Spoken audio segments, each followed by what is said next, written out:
Assalamualaikum warahmatullahi wabarakatuh. Om Swastiastu, nama budaya, salam kebajikan untuk kita semua. Yang terhormat Ibu Nimade Sriwardani selaku dosen pengampu mata kuliah analisis laporan keuangan dan teman-teman AKT 4A semua. Halo semua, perkenalkan nama saya Yutalias Dania dengan NIM 23044311066 dari program studi akuntansi keuangan D4 kelas AKT 4A. Pada kesempatan ini, saya akan memaparkan hasil analisis terhadap laporan keuangan PT Garuda Food Putra Putri Jaya Tbk di tahun 2023. Di mana analisis ini bertujuan untuk melihat bagaimana kondisi keuangan perusahaan secara menyeluruh serta bagaimana informasi dalam laporan keuangan dapat digunakan sebagai dasar dalam pengambilan keputusan yang strategis dan berkelanjutan di dunia bisnis nantinya. Nah, nggak perlu berlama-lama, langsung aja kita ke next slide. Oke, di daftar isi kali ini terdapat 6 subbab materi, diantaranya yang pertama yaitu profil perusahaan, yang kedua analisis horizontal, yang ketiga analisis vertikal, yang keempat ada analisis likuiditas, yang kelima analisis solvabilitas, dan yang terakhir ada analisis profitabilitas, lalu disambung dengan kesimpulan.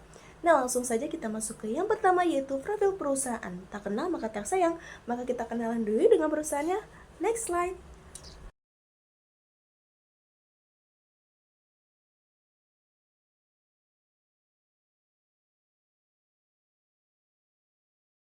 Oke, kita masuk ke sejarah dari PT Garuda Food Putra Putri Jaya Tbk.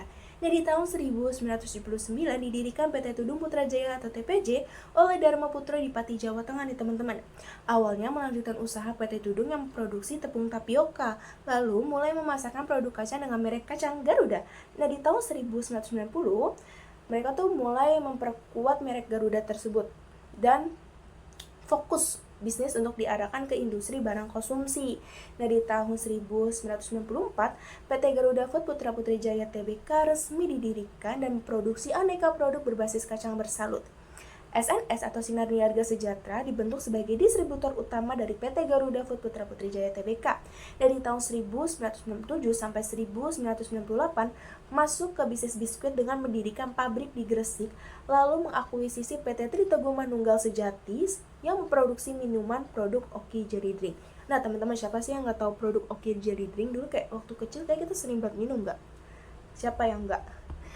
Nah, di tahun 2001 sampai 2002 meluncurkan Gary Wafer Stick dan Plus Garuda sebagai bagian dari diverifikasinya produk. Nah, di tahun 2004 hingga tahun 2005 ekspansi ke pasar atau confectionery dan peluncuran merek Leo untuk produk makanan ringan non kacang. Nah, di tahun 2007 hingga tahun 2009 peluncuran kacang Garuda Rosta, Chocolatos Wafer Stick dan produk susu Revo. Wah, banyak banget ya teman-teman produknya. Nah, di tahun 2011 joint venture dengan Suntory Bevers dan Food Ltd membentuk PT Suntory Garuda Bevers untuk memproduksi dan mendistribusikan minuman non-alkohol. Nah, di tahun 2012 mendirikan pabrik di Rangcekek untuk memproduksi minuman berbasis susu. Nah, di tahun 2015 melakukan rebranding atau logo baru serta meluncurkan Gary Cheese Salut Malkis dan Chocolatos Drink. Dan di tahun 2017 PT Garuda Food merger dengan PT Garuda Beverage Jaya sebagai bagian dari konsolidasi bisnis. Nah, di tahun 2018 melakukan initial public offering atau IPO dan resmi tercatat di Bursa Efek Indonesia. Nah, di tahun 2019 meluncurkan lebih dari 17 produk di berbagai kategori termasuk kacang, biskuit Gary, dan minuman coklatos. Wah, teman-teman, banyak banget ya snacknya itu. Nah, di tahun 2021 akuisisi 5,25% saham PT Mulia Bogaraya Tbk oleh TPJ memperkuat portofolio produk berbasis susu dan keju. Nah, di tahun 2022 Hormel Foods International Corporation membeli 10,56% saham Garuda Food dan memperluas jejaring internasional. Nah, di tahun 2023 nih yang terakhir teman-teman semua, PT Sinar Niaga Sejahtera resmi menjadi anak perusahaan, menjalin kemitraan strategis dengan PT Jaya Mitra Kemuliau dan PT Soho Global Health meluncurkan 22 produk baru termasuk Garuda Crunch, Gary Biscuit, dan Chocolatos Drinks. Wah, banyak banget ya teman-teman, udah 22 produk di tahun 2023. Nah, langsung aja kita ke next slide, ada info detail terkait PT Garuda Food. Nah, kita masuk ke info detail dari PT Garuda Food Putra Putri Jaya Tbk. Yang pertama ada nama perusahaan nih teman-teman. Kayaknya yang nonton ini, yang nyimak nih kayak gak mungkin gak tahu gak sih nama perusahaannya apa, karena dari awal itu udah ke-spill, udah disebutin. Yap, benar banget, namanya itu PT Garuda Food Putra Putri Jaya Tbk. Nah, pendirinya Yang nyimak pasti tahu nih, di tahun 1979 itu namanya siapa? Yaitu Bapak Darmo Putra. Nah, didirikan dari 28 Agustus 1994. Sebelumnya itu di tahun 1979 itu namanya PT Tudung Putra Putri ya teman-teman. Nah, untuk merek dagang itu ada Garuda Geri, Coklatos, Levo, Procis, Top Cheese, dan Dilan. Nah, untuk bidang usahanya itu ada perindustrian, perdagangan, dan pertanian, dan jasa. Oke, lanjut ke next slide. Detail selanjutnya ada filosofinya nih teman-teman. Wah, filosofinya apa ya? Terdiri dari 5 poin. Yang pertama itu ada nilai-nilai kemanusiaan. Yang kedua ada etika bisnis. Yang ketiga ada persatuan melalui keharmonian. Yang keempat cepat dan unggul dalam inovasi. Yang kelima bekerja cerdas dalam budaya pembelajaran. Lalu selanjutnya itu ada visi dan misi. Nah, visinya itu tentunya memuaskan konsumen melalui produk-produk makanan dan minuman yang inovatif. Misinya itu, kami adalah perusahaan yang membawa perubahan dengan menciptakan nilai tambah bagi masyarakat berdasarkan prinsip saling menumbuhkan dan mengembangkan. Nah, untuk pemilik sahamnya itu sebenarnya ada 4, yaitu ada PT Tudung Putra Putri Jaya dengan 18,54%, lalu ada Kusumo NSMB, Hormel Food sebesar 30,17%, lalu ada Pengatoman Adi Sunjoto sebesar 7,57%, lalu ada Sudhemik Agung Waspada Sunjoto sebesar 7,16%. Nah, teman-teman nih kalau misalnya kepo terus mau tanya-tanya perihal PT Garuda Food atau produk-produknya nih, boleh banget nih untuk menghubungi kontak yang ada di PPT ini teman-teman. Ya, kita masuk ke struktur perusahaan. Nah, teman-teman sebelumnya udah pada tahu belum sih apa sih gunanya dari struktur perusahaan? Nah, aku jelasin terlebih dahulu ya. Jadi, struktur perusahaan ini membantu dalam koordinasi antar fungsi, pembagian tugas dan tanggung jawab yang jelas, meningkatkan efisiensi operasional, dan memudahkan komunikasi antar karyawan dan tim. Nah, kira-kira gimana ya struktur perusahaan dari PT Garuda Food? Nah, jadi di awalnya itu ada rapat umum pemegang saham atau RUPS. Lalu dilanjut dengan garis komando yaitu kepada Dewan Komisaris. Lalu dibagi menjadi 3 yaitu ada Komite Audit, lalu direksi, dan komite nominasi. Lalu dilanjut dengan sekretaris perusahaan. Nah, dari garis komando direksi dilanjutkan dengan divisi-divisinya nih teman-teman, ada 10. Nah, mungkin nggak perlu lama-lama ya. Langsung aja kita ke next slide, yaitu ada CSR dari perusahaan. Oke, kita masuk ke CSR perusahaan PT Garuda Food Putra Putri Jaya Tbk. Wah, di sini kelihatan menarik banget ya sih teman-teman. Ada pilar pendidikan, pilar bantuan kemanusiaan, pilar lingkungan, pilar pemberdayaan masyarakat, sampai ada pilar kesehatan. Nah, kira-kira kelima itu apa ya teman-teman? Ya, langsung aja kita mulai dari pilar pertama yaitu pilar pendidikan. Jadi, pilar pendidikan merupakan program yang melibatkan karyawannya sebagai sukarelawan untuk pengajian dan berbagi ilmu, mulai dari tingkat SD hingga perguruan tinggi nih teman-teman. Terus pilar pendidikan juga dibagi menjadi 5 program. Yang pertama yaitu ada program vokasi Link and Match, SMK, dan di perguruan tinggi. Nah, program ini menyediakan praktik kerja untuk akreditasi siswa, guru, pelatihan teknis siswa dan guru, dan kursus pelatihan tentang faktor manufaktur dasar dan faktor pendidikan. Nah, tentunya program ini diharapkan dapat membangun kemampuan sumber daya manusia yang andal di setiap bidang nih teman-teman. Nah, selanjutnya itu ada program Factory Visit. Nah, program ini memberikan pengetahuan masyarakat tentang bagaimana cara mengolah pangan yang baik, yang aman, dan yang sehat untuk dikonsumsi. Nah, selanjutnya itu ada program Sahabat Inspirasiku. Nah, program ini berfokus pada pendidikan bermutu dan berkualitas bagi masyarakat, yang dimana siswa sekolah dasar dilatih tentang keamanan pangan dan belajar membaca personal pengemasan ya teman-teman, termasuk juga konsep terkait 3R. Nah, selanjutnya itu ada program beasiswa pendidikan. Nah, tujuan dari program ini untuk mengurangi angka putus sekolah nih tentunya teman-teman, terutama di kalangan yatim dan duafa. Dan yang terakhir ada program literasi digital. Program literasi digital bertujuan untuk menyiapkan mahasiswa menjadi SDM yang unggul, kolaborasi dengan pemerintah, media, dan koperasi. Misalnya materinya itu bisa mencakup kewirausahaan, kepemimpinan, jurnalistik, finansial, dan digital. Wah, kayaknya menarik banget ya teman-teman dari pilar pendidikan aja, apalagi pilar-pilar selanjutnya nih. Nah, selanjutnya ada pilar bantuan kemanusiaan. Nah, pilar bantuan kemanusiaan ini merupakan suatu hal dengan bentuk kayak berbagi gitu loh teman-teman, kayak berbagi makanan, bantuan air bersih, obat-obatan, selimut, kebutuhan pakaian, dana kompensasi, produk perusahaan, dan dukungan psikososial. Nah, biasanya tuh pilar bantuan kemanusiaan itu kepada korban bencana alam nih teman-teman. Nah, selanjutnya itu ada pilar lingkungan. Nah, pilar lingkungan ini juga dibagi nih teman-teman menjadi 3 program. Nah, 3 program ini tujuan utamanya adalah untuk menjaga area resapan air agar tetap berfungsi dengan baik sekaligus membantu meningkatkan taraf hidup masyarakat sekitar. Nah, program yang pertama itu penghijauan, yang dimana sudah direalisasikan dengan menanam 250 bibit pohon mahoni, mangrove, buah-buahan, dan bunga di Pati Jawa Tengah dengan menanam 10.000 bibit pohon alpukat di Gresik, Jawa Timur. Nah, selanjutnya itu ada program susur sungai, di mana membersihkan sampah pada beberapa titik sungai untuk menanggulangi banjir. Nah, tentunya hal ini ya teman-teman dilakukan bersama-sama oleh karyawan, masyarakat sekitar, lembaga pegiat lingkungan, serta pemerintah tepatnya di Sungai Simo, Jawa Tengah. Nah, selanjutnya itu ada program pembinaan masyarakat dalam pengelolaan sampah MLP.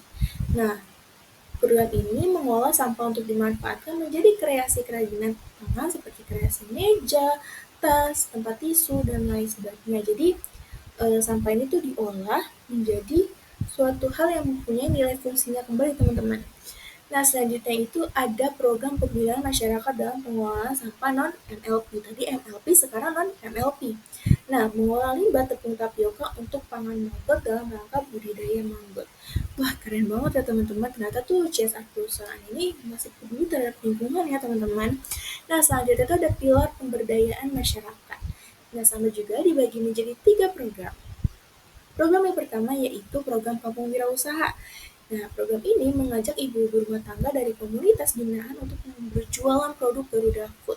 Nah, mereka tidak hanya diberikan produk, tetapi juga pendampingan berupa pelatihan kewirausahaan, strategi pemasaran, serta pelatihan pencatatan keuangan sederhana yang dilakukan secara berkelompok.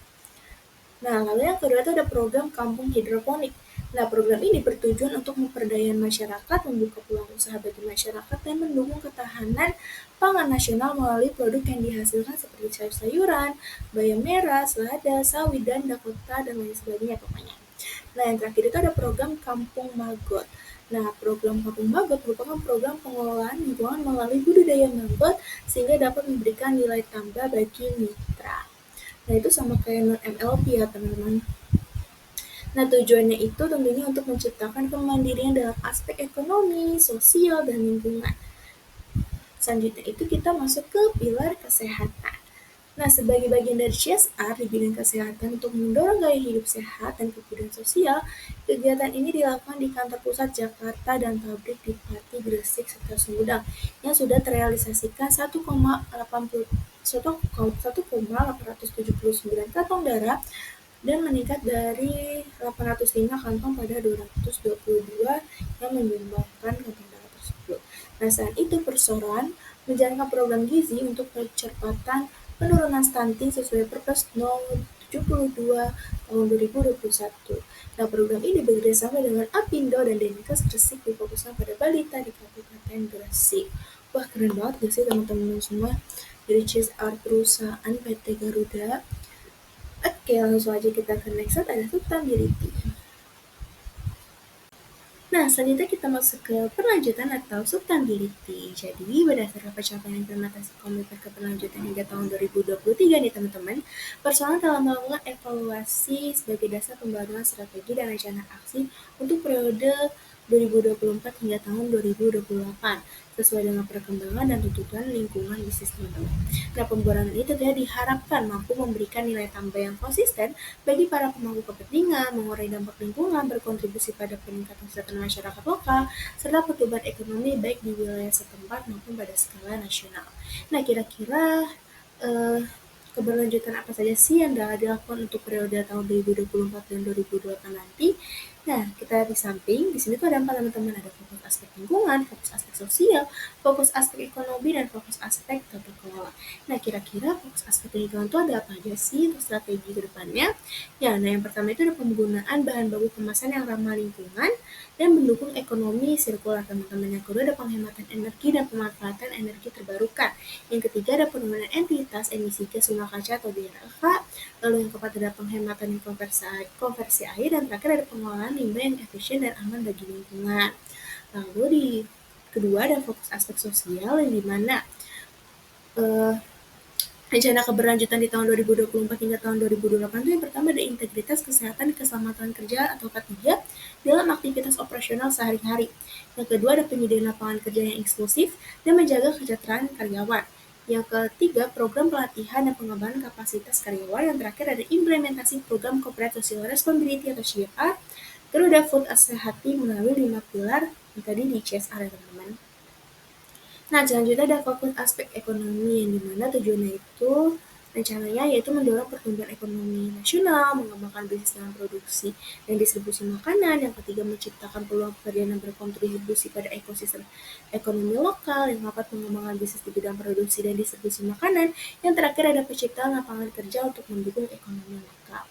Nah, yang terakhir itu fokus aspek tata kelola yang dimana rencana mereka itu yaitu transparansi, etika bisnis, dan keberlanjutan dalam menjalankan operasional. Yang kedua, memastikan kepatuhan terhadap regulasi. Yang ketiga, memelihara hubungan positif dengan para pemangku kepentingan. Yang keempat, menjalankan operasional serta transparansi dan etis. Yang kelima, memastikan kepatuhan terhadap seluruh regulasi yang berlaku. Yang terakhir, menjaga hubungan yang positif dengan pemangku kepentingan juga teman-teman. Nah, itu saja mengenai sustainability.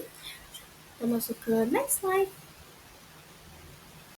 Nah, kita masuk ke akun unik nih teman-teman. Kira-kira akun unik yang ada di laporan keuangan PT Garuda Food Putra Putri Jaya Tbk itu ada apa aja sih? Nah, di sini saya menemukan dua nih teman-teman. Ada pengisian piutang ragu-ragu dan akrual biaya pelatihan dan seminar. Nah, langsung aja kita ke pengisian piutang ragu-ragu. Nah, menurut saya, akun yang paling unik dalam laporan keuangan PT Garuda Putra Putri Jaya Tbk adalah pengisian piutang ragu-ragu. Nah, akun ini tentunya menarik bagi saya karena pertama kali mendengarnya dan belum pernah melihatnya sebelumnya di laporan keuangan yang saya pelajari sebelumnya, teman-teman. Nah, piutang ragu-ragu adalah piutang yang dianggap beresiko untuk tidak dapat ditagih atau dibayar oleh pelanggan. Jadi, perusahaan tuh membuat perkiraan atau estimasi cadangan untuk mengantisipasi kemungkinan untuk bahwa piutang tersebut tidak dapat dibayar, gitu teman-teman. Lalu bedanya dengan piutang tak tertagih itu apa sih? Nah, kalau piutang tak tertagih itu kan piutang yang sudah benar-benar tidak bisa ditagih gitu misalnya, karena pelanggan sudah bangkrut atau tidak bisa dihubungi kembali. Nah, jadi itu kayak beda gitu loh teman-teman. Kalau piutang ragu-ragu kan kayak ada perkiraan gitu dicadangkan untuk mengantisipasi bahwa piutang tersebut tuh belum tahu dibayar atau enggak. Sementara kalau piutang tak tertagih kan udah fix ya teman-teman bahwa piutang tersebut memang sudah tidak bisa ditagih kembali.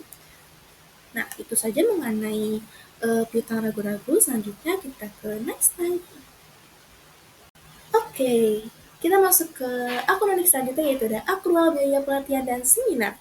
Sebenarnya saya penasaran sih teman-teman mengenai akun ini. Akun ini sebenarnya dibilang unik tidak terlalu unik, tapi menurut saya unik karena jarang ditemukan di laporan keuangan sebelumnya. Dan saya penasaran, jadi saya menggali-gali biaya ini tuh untuk apa saja sih, karena jarang ditemukan sebelumnya. Nah, setelah saya cari-cari, ternyata tuh PT Garuda Food Putra Putri Jaya Tbk secara aktif teman-teman mengadakan berbagai pelatihan dan seminar yang tujuannya itu bukan sekedar memenuhi kewajibannya, tapi benar-benar peduli nih teman-teman untuk membangun kualitas dan semangat dari karyawannya.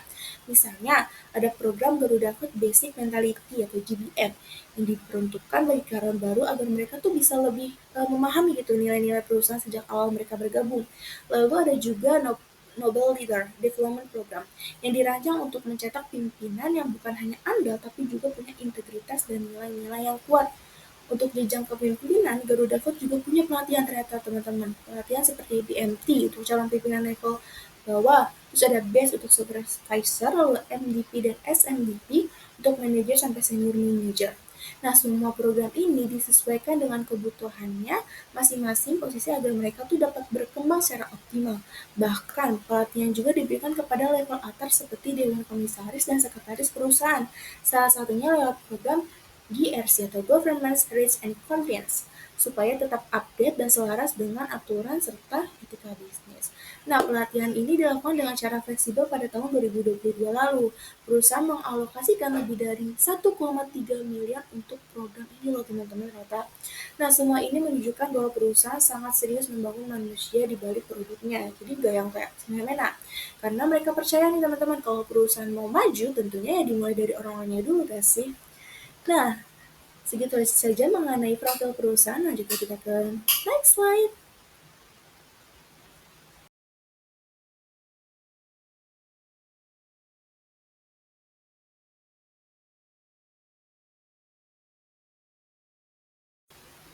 Di slide ini, saya akan menjelaskan analisis horizontal dari laporan posisi keuangan, yang dimana saya memilih 3 dari laporan posisi keuangan, yaitu ada kas dan setara kas, ada piutang usaha dari pihak berelasi, dan ada pinjaman jangka pendek atau utang bank. Nah, sebelum kita analisis sekaligus interpretasi, di sini saya ingin menjelaskan kembali nih perihal analisis horizontal. Nah, analisis horizontal atau analisis laporan keuangan komparatif adalah pendekatan analisis laporan keuangan yang membandingkan data keuangan yang sama dari periode ke periode untuk melihat tren dan perubahan kinerja suatu perusahaan, teman-teman. Analisis ini membantu mengidentifikasi peningkatan atau penurunan pos laporan keuangan. Selain itu, analisis ini juga bertujuan sebagai evaluasi laporan keuangan secara berturut-turut. Nah, langsung aja kita ke analisis sekaligus interpretasi dari kas dan setara kas analisis horizontal. Nah, kita lihat di sini kas dan setara kas. Di tahun 2022, kas dan setara kas sebesar 1,073 miliar sekian, di mana di tahun 2023 juga mengalami kenaikan ya teman-teman, menjadi 1,116 miliar sekian. Setelah dicari dan diteliti di annual report, bahwa kenaikan ini menjadi 4,0% disebabkan karena adanya peningkatan saldo kas dalam mata uang rupiah, terutama yang tersimpan di Bank BNI, yang artinya sebagian besar penambahan kas berasal dari peningkatan saldo bank dosmetik dalam bentuk rupiah yang bisa disebabkan oleh meningkatnya penerimaan dan penjualan, teman-teman. Lalu kita masuk ke piutang usaha berelasi, di mana di tahun 2022 piutang berelasinya itu sebesar 73 miliar sekian, sementara di tahun 2023 itu sebesar 62 miliar sekian, mengalami penurunan sebesar minus 10,990 miliar atau dalam persentasenya itu 14,92%. Nah, setelah diteliti dari CLAK, dan annual report, penurunan ini tuh ternyata disebabkan oleh tidak adanya lagi piutang dalam mata uang asing yang sebelumnya sebesar 3,41 miliar yang berasal dari Garuda Flowflex Foods FPT Ltd. Nah, selain itu, piutang dari entitas afiliasi seperti PT Garuda Elang Nusantara juga mengalami penurunan, teman-teman, meskipun tetap menjadi komponen terbesar dengan saldo 62,23 miliar di 2023. Setelah disimpulkan, ternyata keseluruhan penurunan itu mencerminkan efisiensi dalam pengelolaan transaksi antar perusahaan dalam grup serta pengurangan eksposur terhadap risiko piutang dari pihak berelasi luar negeri. Nah, selanjutnya itu ada pinjaman jangka pendek utang bank. Nah, di bawah, di tahun 2022 itu sebesar 169 miliar sekian, dan di tahun 2023 itu 289 miliar sekian, mengalami kenaikan sebesar 120 miliar atau dalam persentasenya itu 71,17%. Di tahun 2023 itu Garuda Food telah menyelesaikan seluruh utang jangka pendeknya yang tentu menjadi langkah positif dalam menjaga kesehatan keuangan perusahaan. Nah, fasilitas pinjaman dari PT Bank Danamon Indonesia dari PT Bank DBS Indonesia Tbk masih digunakan dan masa berlakunya diperpanjang masing-masing hingga 23 Februari 2024 dan 24 September 2024. Sementara itu, kerjasama dengan PT HSBC Indonesia tetap berjalan, dan fasilitasnya bisa dimanfaatkan selama belum ada keputusan penghentian dari kedua belah pihak, teman-teman. Nah, lanjut ke next slide. Oke, lanjut kita masuk ke masih di analisis horizontal bagian laporan laba rugi. Di sini saya memilih dua, yaitu penjualan bersih dan beban pokok penjualan. Oke, langsung kita analisis di penjualan bersih. Di tahun 2023 itu sebesar 10,51 triliun, sementara di tahun 2022 itu sebesar 10,510 triliun. Nah, di sini mengalami sedikit kenaikan sebesar 32,62 miliar, atau dalam persentasenya itu 0,31%. Nah, setelah dianalisis di annual report, sebagian besar penjualan tuh masih berasal dari pasar domestik, teman-teman. Nah, sektor makanan dalam kemasan mendominasi dengan kontribusi 9,40 triliun, diikuti dengan minuman sebesar 1,14 triliun dan segmen lainnya sebesar 0,23 miliar. Nah, tentunya peningkatan ini didorong oleh peluncuran produk baru serta ekspansi area dan saluran distribusinya, teman-teman. Nah, selanjutnya itu ada beban pokok penjualan. Nah, beban pokok penjualan di sini di tahun 2023 itu sebesar 7,670 triliun. Nah, di tahun 2022 itu sebesar 7,83 triliun, mengalami penurunan sebesar 15,523 miliar, atau dalam persentasenya itu 197,66%. Nah, penurunan ini disebabkan oleh penurunan beban bahan pokok baku sebesar 475,10 miliar yang mampu menutupi peningkatan biaya penyusutan dan amortisasi utilitas dan tenaga kerja. Nah, segitu saja mengenai analisis horizontal. Kita langsung ke next slide. Nah, kita masuk ke analisis vertikal. Sebelum kita masuk ke interpretasinya sama seperti tadi, izinkan saya untuk mengulas terlebih dahulu apa itu analisis vertikal. Jadi, analisis vertikal adalah metode dalam analisis laporan keuangan yang menjadikan setiap pos dalam laporan sebagai persentase dari total yang relevan. Misalnya dalam laporan laba rugi, setiap beban dinyatakan sebagai persentase dari penjualan bersih. Sedangkan dalam laporan posisi keuangan, setiap akun ditampilkan sebagai persentase dari total aset. Nah, tujuan dari analisis ini tentunya untuk mengetahui masing-masing proporsi akun terhadap keseluruhan, sehingga memudahkan dalam menilai struktur keuangan perusahaan pada satu periode tertentu dan mengidentifikasi komponen yang dominan atau tidak efisien. Nah, di sini saya memilih liabilitas imbalan kerja, bagian jangka pendek atau tambang, dan tambahan modal disetor untuk diinterpretasikan, teman-teman. Nah, dimulai dari liabilitas imbalan kerja mengalami peningkatan dari 120,6 miliar atau 1,62% menjadi 130,8 miliar atau 1,76%. Nah, kenaikan ini disebabkan karena penyesuaian atas kewajiban imbalan pasca kerja yang mencerminkan estimasi beban pensiun dan tunjangan yang lebih tinggi di masa depan. Nah, ini ada di catatan CLAK catatan 15 ya, teman-teman.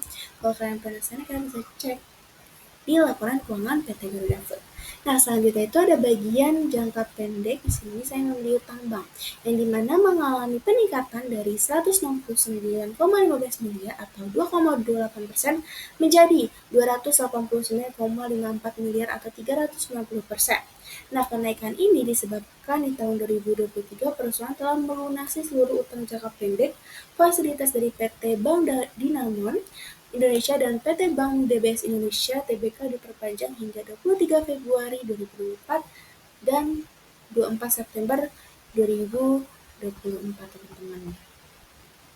Nah, selanjutnya itu ada tambahan modal di store. Tambahan modal di store. Nah, ini dia. Nah, tambahan modal di store itu sebesar di sini 7.795,94 miliar atau 10,72%. menjadi 910,49 miliar atau di sini 12,26% ya teman-teman. Nah, hal ini terjadi peningkatan yang lebih dari penerbitan saham atau adanya tambahan saham treasury di tahun 2023 sebesar 114,54 miliar yang sebelum itu di tahun 2022 tuh nggak ada teman-teman, makanya mengalami peningkatan. Nah, kita ke next slide. Oke, kita masih di analisis vertikal, tapi di bagian laporan laba rugi, di sini saya memilih laba bruto dan bagian atas rugi atau laba entitas asosiasi. Nah, langsung saja kita ke laba bruto, kita analisis di sini laba bruto. Nah, laba bruto di sini mengalami kenaikan ya teman-teman. Sebelumnya di tahun 2022 itu sebesar 2,657 miliar atau dalam persentasenya itu 25,28%. Nah, sementara di tahun 2023 sebesar 2,873 miliar atau 27,25%. Nah, ini adalah sisa dari penjualan setelah dikurangi biaya produksi langsung ya teman-teman.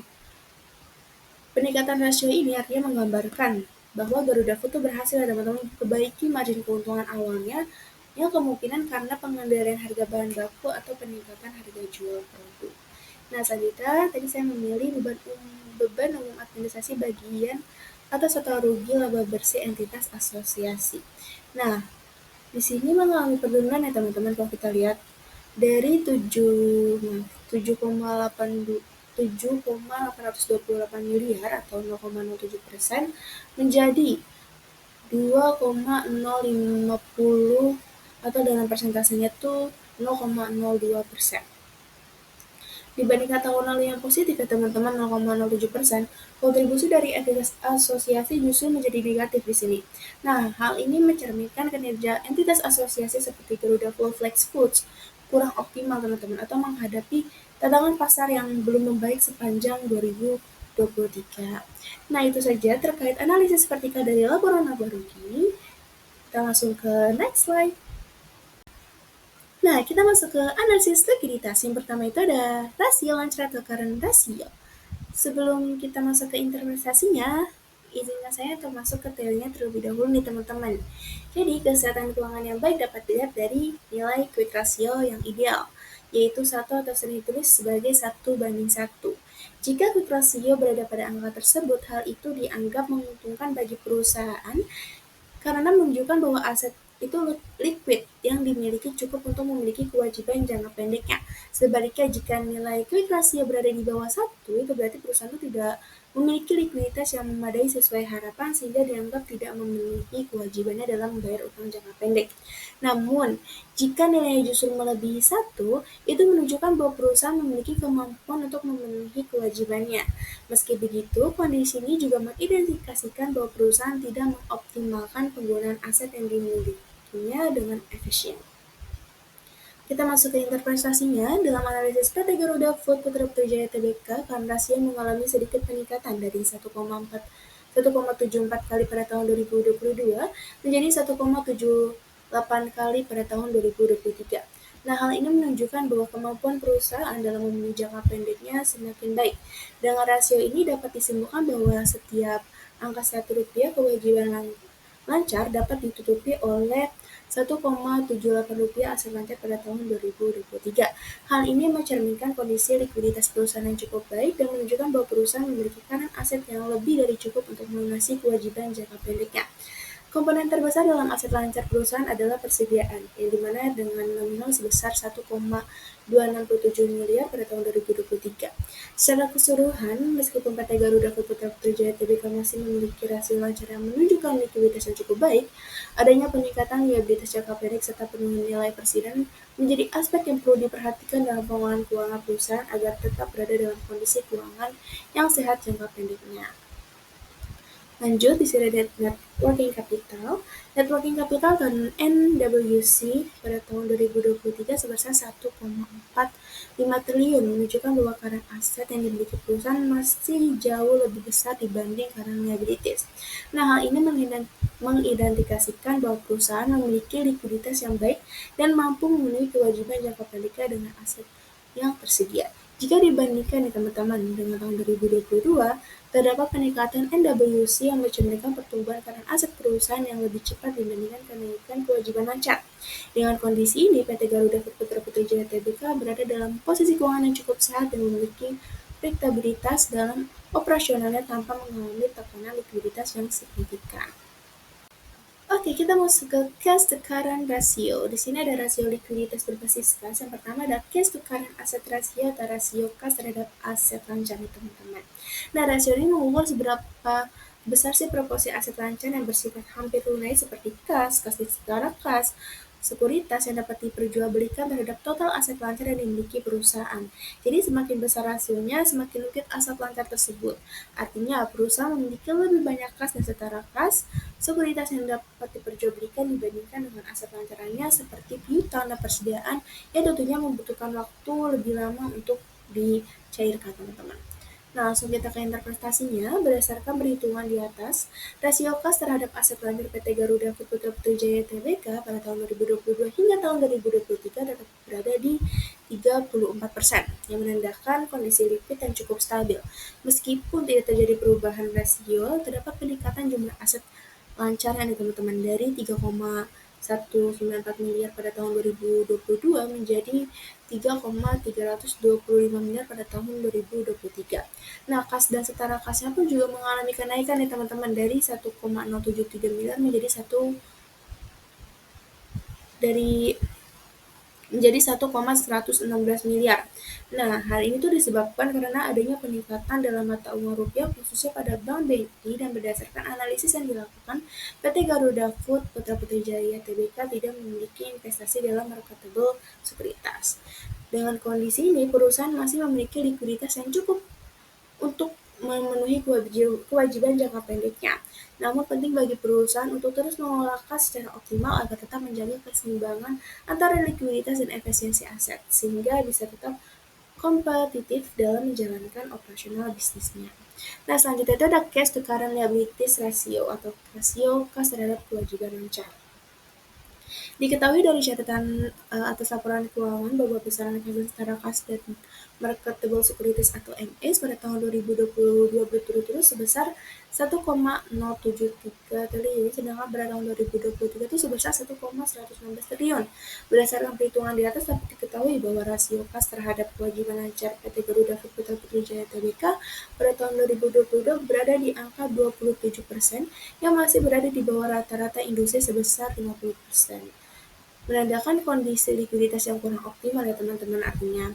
Nah, pada tahun 2023 rasio ini menjadi 32%, yang menunjukkan perbaikan dibandingkan tahun sebelumnya. Namun meskipun terjadi peningkatan ya teman-teman, dalam rasio perusahaan masih menghadapi tantangan likuiditas karena posisi kas dan setara kas belum mampu menutupi kewajiban lancar secara optimal. Nah, hal ini dapat disebabkan oleh kenaikan utang lancar tanpa diimbangi dengan kenaikan yang signifikan. Oke, kita langsung ke next slide. Oke, kita masuk ke operating activity analysis of liquidity. Di sini ada day sales in receivable. Jumlah hari penagihan piutang atau day sales in receivable digunakan untuk mengukur rata-rata waktu yang dibutuhkan perusahaan untuk menagih piutang dari pelanggan setelah melakukan penjualan teman-teman. Semakin rendah nilai day sales in receivable, maka semakin cepat perusahaan mengumpulkan piutang. Namun, jika day sales receivable terlalu tinggi, ini juga bisa menunjukkan masalah dalam pengelolaan piutang yang mungkin berdampak negatif pada likuiditas perusahaan. Berdasarkan piutang perhitungan di atas, diketahui bahwa jumlah hari penagihan piutang PT Garuda Putra Putri Jaya Tbk pada tahun 2023 meningkat dibandingkan tahun sebelumnya, yaitu dari 24,25 hari pada 2023 menjadi 27,59 hari. Nah, peningkatan jumlah hari ini menunjukkan bahwa perusahaan membutuhkan waktu lebih lama untuk menagih piutangnya dibandingkan tahun sebelumnya. Hal ini dapat terjadi karena peningkatan piutang usaha yang lebih tinggi dibandingkan dengan pertumbuhan penjualan. Jika tren ini terus berlanjut, maka dapat berdampak pada arus kas perusahaan dan perlu adanya strategi pengelolaan piutang yang lebih baik untuk menjaga likuiditas perusahaan. Oke, selanjutnya yang kelima itu adalah inventory turnover measures. Di sini ada inventory turnover ratio. Nah, pada tahun 2022, inventory turnover ratio mencapai 6,89 kali, yang berarti dalam satu tahun perusahaan itu mampu menggantikan persediaan sebanyak hampir 7 kali jika kita bulatkan ya teman-teman. Namun pada tahun 2023 rasio ini menurun ya teman-teman menjadi 6,04 kali, yang menunjukkan bahwa perputaran persediaan sedikit melambat. Nah, penurunan ini menggambarkan bahwa perusahaan membutuhkan waktu lebih lama untuk menjual dan mengganti stok barangnya, yang dapat disebabkan oleh beberapa faktor seperti perubahan permintaan pasar, strategi produksi, atau efisiensi distribusi yang berbeda dibandingkan tahun sebelumnya. Nah, penurunan persediaan disebabkan oleh adanya kenaikan harga bahan baku. Persediaan yang mengalami penurunan di tahun 2023 adalah bahan baku, bahan kemasan, dan lain sebagainya di annual report. Salah satu faktor lain mempengaruhi perubahan ini adalah penurunan harga pokok penjualan atau HPP dari 7,83 triliun pada tahun 2022 menjadi 7,670 triliun pada tahun 2023. Dari komponen HPP yang ada, beban pokok bahan baku merupakan komponen terbesar dengan nilai 4,764 triliun pada tahun 2023 dan 5,239 triliun pada tahun 2022. Nah, penurunan beban pokok bahan baku ini berkontribusi terhadap turunnya HPP secara keseluruhan, yang kemudian berdampak pada perputaran persediaan. Jadi dengan adanya perubahan ini, perusahaan perlu mempertimbangkan strategi untuk meningkatkan efisiensi manajemen persediaan agar perputaran persediaan dapat lebih optimal di tahun-tahun mendatang. Nah, selanjutnya itu day sales in receivable inventory maksudnya. Nah, dari perhitungan di atas dapat diketahui nih teman-teman bahwa PT Garuda Putra Putri Jaya Tbk pada tahun 2023 DSI-nya itu sebesar 58,38 hari, yang artinya rata-rata persediaan barang dalam gudang bertahan sekitar 58 hari sebelum terjual. Sementara itu pada tahun 2023 DSI mengalami kenaikan menjadi 59,51 hari, yang berarti perusahaan itu membutuhkan waktu lebih lama untuk menjual persediaannya dibandingkan tahun sebelumnya. Nah, peningkatan dalam DSI ini konsisten dengan penurunan inventory turnover, karena semakin rendah perputaran persediaannya, semakin lama waktu yang dibutuhkan untuk menjual stok barang. Jadi dapat disimpulkan ya teman-teman, penurunan inventory turnover dari peningkatan day sales in inventory menunjukkan adanya kecenderungan bahwa persediaan barang bertahan lebih lama di gudang sebelum terjual, yang dapat meningkatkan biaya penyimpangan dan berpotensi menurunkan efisiensi operasional. Nah, segitu saja mengenai likuiditas. Nanti ada analisis solvabilitas, langsung ke next slide. Nah, kita masuk ke analisis solvabilitas. Yang pertama itu adalah long term debt to equity ratio. Nah, rasio long term debt to equity atau LTDAR digunakan untuk melihat seberapa besar perusahaan membiayai kebutuhan jangka panjangnya dengan utang dibandingkan dengan modal sendiri. Jadi semakin tinggi rasio, semakin besar ketergantungan terhadap utang, dan semakin tinggi pula resikonya. Nah, pada tahun 2022 rasio PT Garuda Putra Putri Jaya Tbk berada di angka 0,64. Artinya, untuk setiap Rp1 modal sendiri, perusahaan memiliki utang jangka panjangnya sebesar Rp0,64. Nah, angka ini tuh menunjukkan bahwa perusahaan cukup banyak mengandalkan pinjaman jangka panjang dalam menjalankan aktivitas bisnisnya, meskipun masih dalam batas yang bisa ditoleransi. Namun di tahun 2023, rasio ini turun cukup banyak nih teman-teman, dari 0,64 menjadi 0,42. Nah, ini merupakan sinyal positif karena perusahaan berhasil mengurangi beban utang jangka panjangnya secara signifikan. Nah, penurunan ini terjadi karena yang pertama itu di annual report perusahaan melakukan pelunasan sebagian utang bank dari 2,08 triliun menjadi 1,57 triliun. Lalu di saat yang sama, ekuitas perusahaan naik nih teman-teman, dari 3,35 triliun menjadi 3,91 triliun berkat kenaikan laba bersih sebesar 15,29%.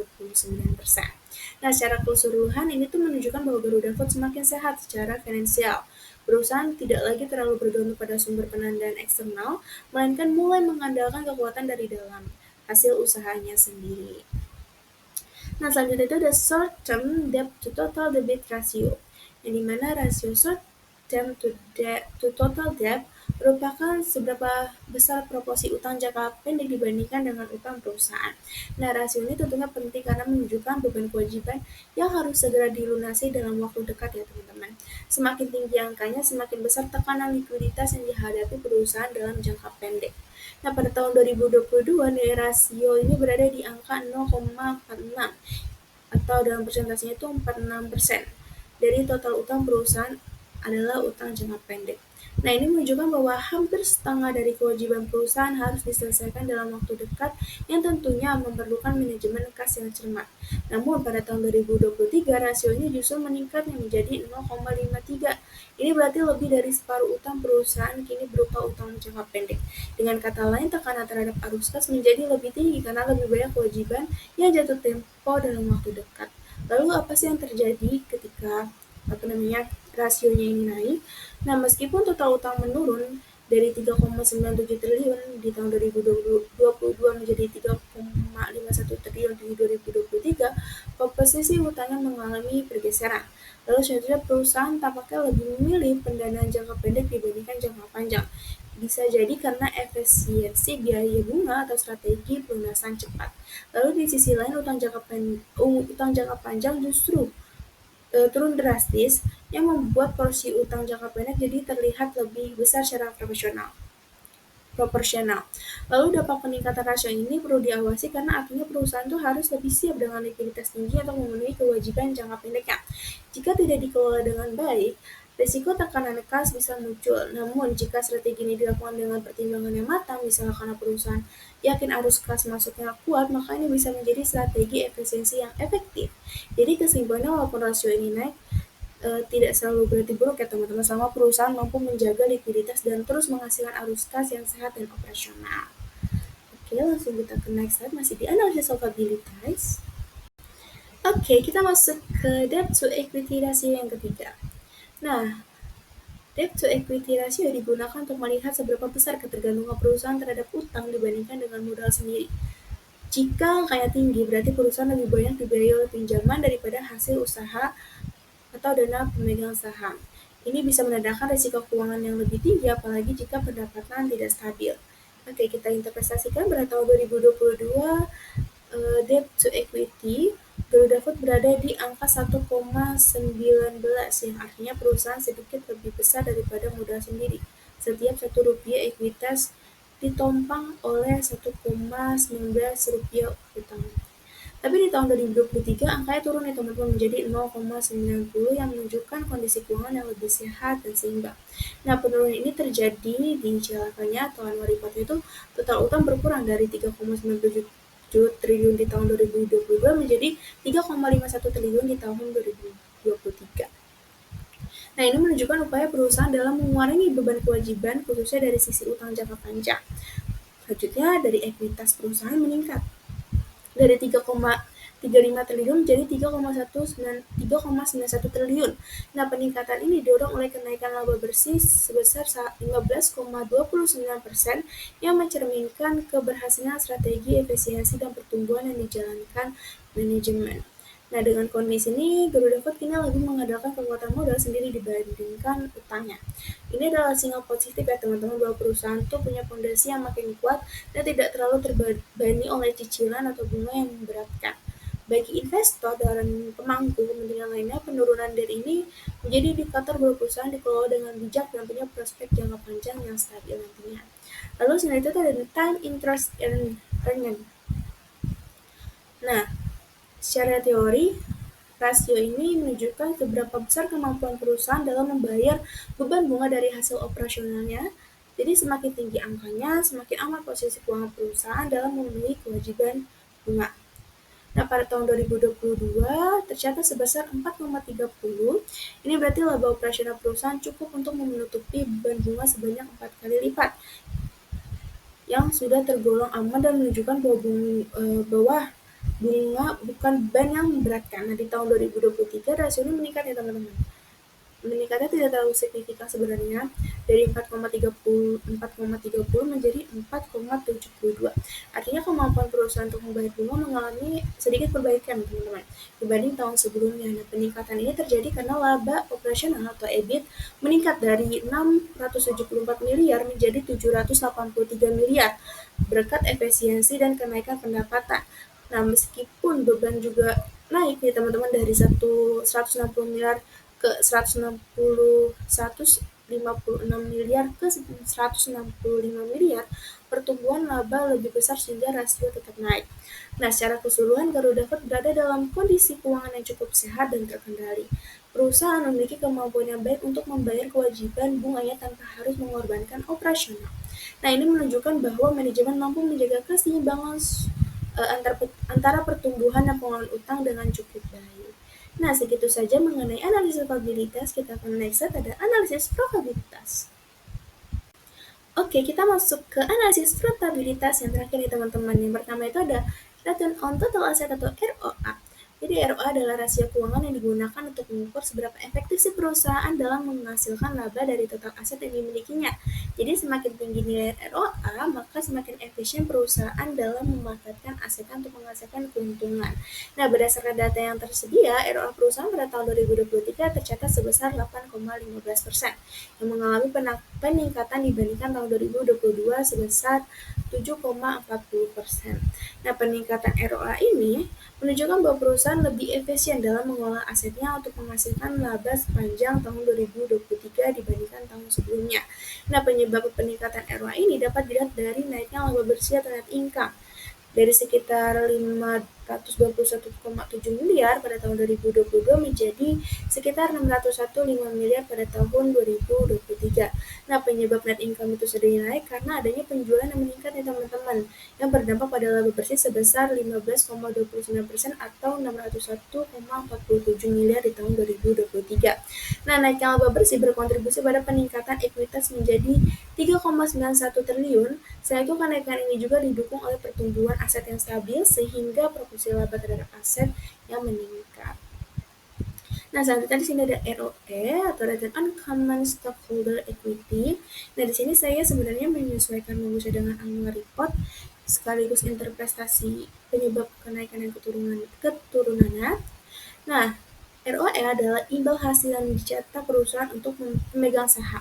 Nah, ROE ditentukan oleh kemampuan perusahaan dalam menghasilkan profitabilitas atau margin keuntungan, produktivitas aset untuk menghasilkan pendapatan, serta pengelolaan penggunaan utang secara optimal. Nah, berdasarkan peningkatan dibandingkan tahun 2022 yang sebesar 16,3%, pada tahun 2023 memperoleh net income sebesar 601 miliar dengan average equity sebesar 3,630 triliun, sementara di tahun 2022 net income itu sebesar 521 miliar dengan average equity-nya 3,96 triliun. Nah, peningkatan ROA ini disebabkan karena adanya peningkatan laba bersih pada tahun 2023 yang lebih tinggi dibandingkan tahun sebelumnya. Nah, tentunya hal ini juga disebabkan karena penjualan produk utama seperti kacang, snack, dan minuman yang meningkat dibandingkan tahun sebelumnya, dan meskipun ekuitas perusahaan juga mengalami kenaikan. Nah, hal ini menunjukkan adanya peningkatan efektivitas perusahaan dalam menghasilkan laba terhadap modal yang diinvestasikan oleh pemegang saham. Oke, kita ke next slide. Oke, kita masuk ke ROE analisis DuPont. Nah, sebenarnya sama saja ya teman-teman dengan ROE sebelumnya, tapi itu lebih mendetail nih teman-teman. Jadi ada beberapa faktor, diantaranya itu ada net profit margin, asset turnover, dan leverage keuangan. Oke, kita langsung aja interpretasikan. Pada tahun 2023 net profit margin pada PT Garuda Food meningkat dari 4,96% menjadi 5,70%. Nah, menunjukkan bahwa perusahaan itu mampu memperoleh laba lebih besar dari setiap penjualannya. Namun, aset turnover pada Garuda Food mengalami sedikit penurunan dari 149,16% menjadi 142,91%. Nah, penurunan ini terjadi meskipun nilai penjualan sales mengalami kenaikan karena kenaikan rata-rata total aset yang digunakan perusahaan lebih besar dibandingkan kenaikan penjualan. Nah, akibatnya efektivitas PT Garuda Food dalam menggunakan aset menghasilkan penjualan sedikit menurun. Selain itu, Rasio leverage keuangan juga menurun nih dari 218,63% menjadi 204,60%. Yang menunjukkan bahwa perusahaan lebih banyak mengandalkan modal sendiri dibandingkan utang. Nah, segitu saja mengenai ROE analisis DuPont. Kita ke next slide. Nah, kita masuk ke aset utilization ratio atau rasio perputaran kas. Yang pertama itu ada total asset turnover. Nah, total asset turnover adalah rasio yang digunakan untuk mengukur seberapa efisien perusahaan menggunakan total asetnya untuk menghasilkan pendapatan. Jadi, semakin tinggi rasio ini berarti perusahaan semakin baik dalam memanfaatkan aset untuk menghasilkan penjualan.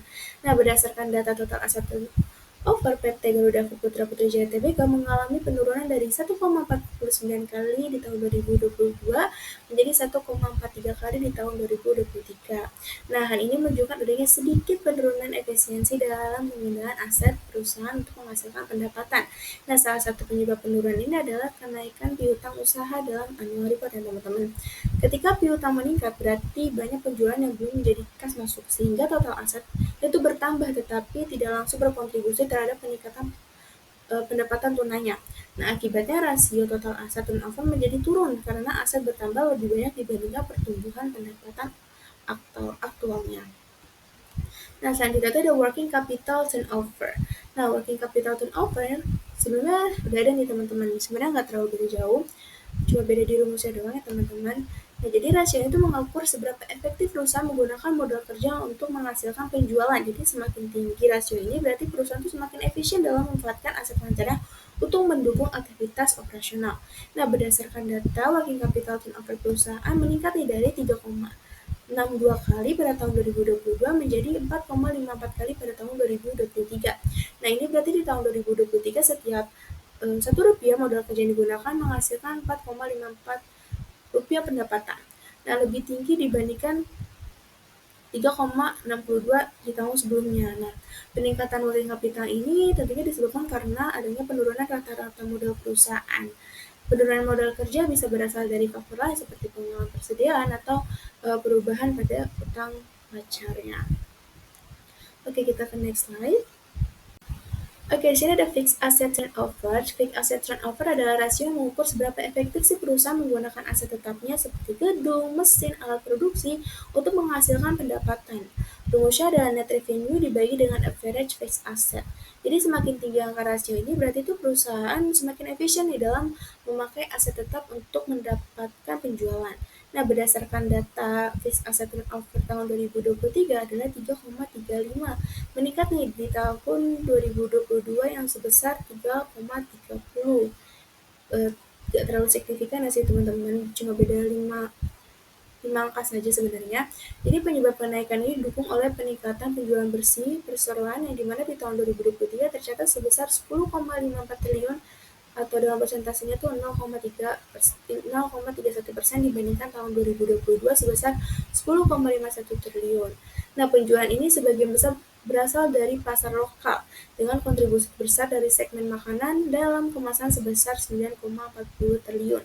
Disusul dengan segmen minuman sebesar 1,14 triliun dan segmen lain-lain sebesar 0,23 miliar.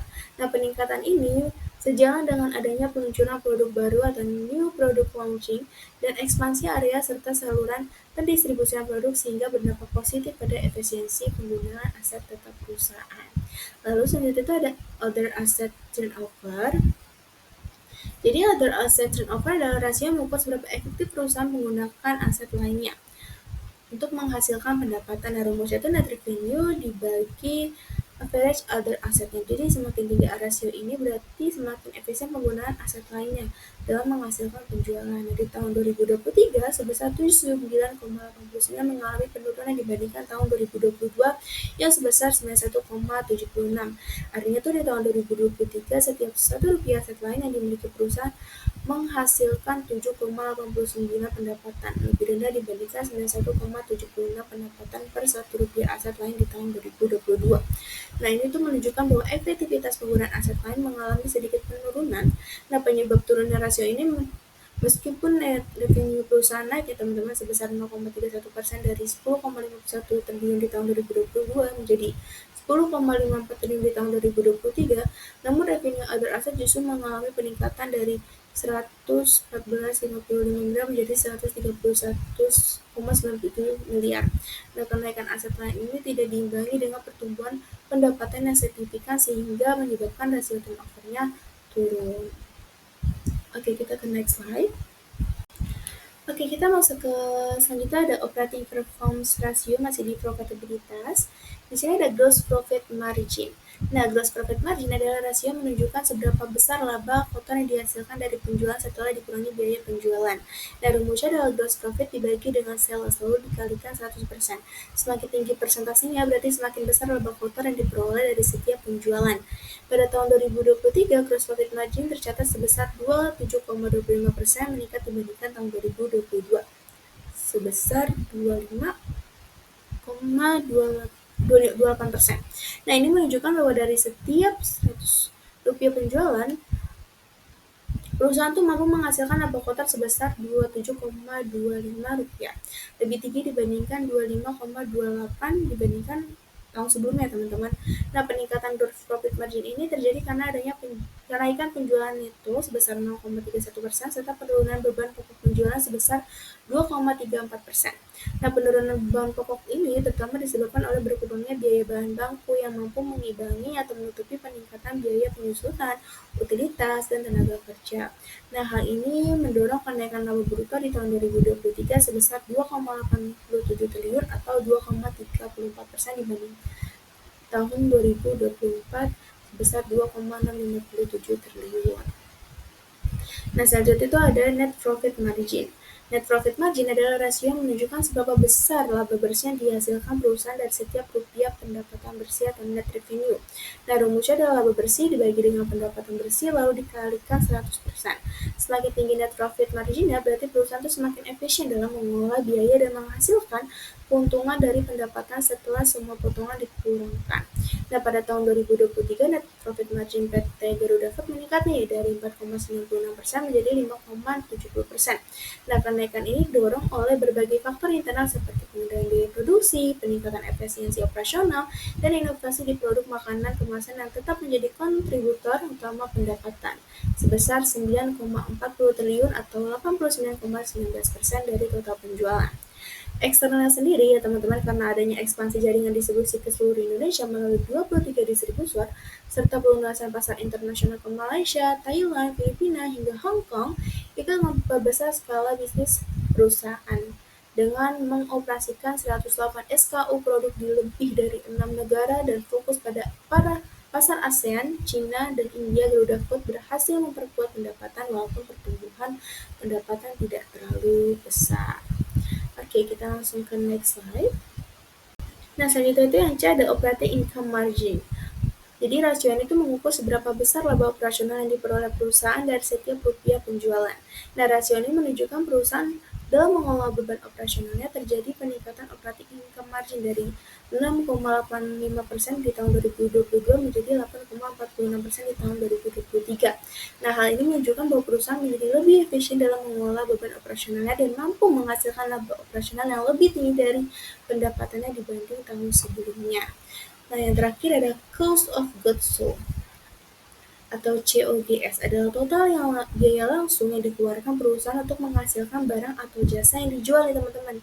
Nah, rasio COGS terhadap penjualan menunjukkan seberapa besar porsi biaya produksi terhadap pendapatan yang diperoleh perusahaan. Nah, pada tahun 2023, rasio COGS terhadap penjualan tercatat sebesar 72,75%, lebih rendah dibanding tahun 2022 yang sebesar 74,72%. Nah, penurunan ini mencerminkan adanya perbaikan efisiensi dalam pengelolaan biaya produksi perusahaan. Beban pokok penjualan pada tahun 2023 tercatat sebesar 7,67 triliun, turun 2,34% dibandingkan tahun sebelumnya sebesar 7,85 triliun. Nah, penurunan ini disebabkan oleh penurunan beban bahan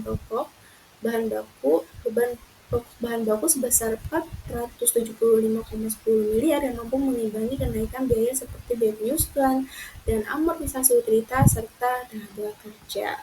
Oke, sekian mengenai analisis profitabilitas. Kita ke next slide. Oke, kita masuk ke kesimpulan. Jadi, secara umum, laporan keuangan Garuda Food tahun 2023 menunjukkan performa yang stabil dan sehat di tengah berbagai tantangan ekonomi. Dengan strategi yang tepat dan manajemen yang solid, perusahaan mampu meningkatkan ekuitas, menurunkan liabilitas, serta mencatat pertumbuhan laba yang signifikan. Nah, hal ini menunjukkan bahwa pengelolaan keuangan yang efisien sangat penting dalam menjaga keberlanjutan dan pertumbuhan bisnis. Nah, laporan keuangan bukan hanya soal angka, tapi juga mencerminkan bagaimana sih sebuah perusahaan mengambil keputusan dan bertahan dalam dinamika pasar. Nah, segitu saja presentasi mengenai analisis laporan keuangan. Kurang lebihnya mohon maaf. Terima kasih. Wassalamualaikum warahmatullahi wabarakatuh.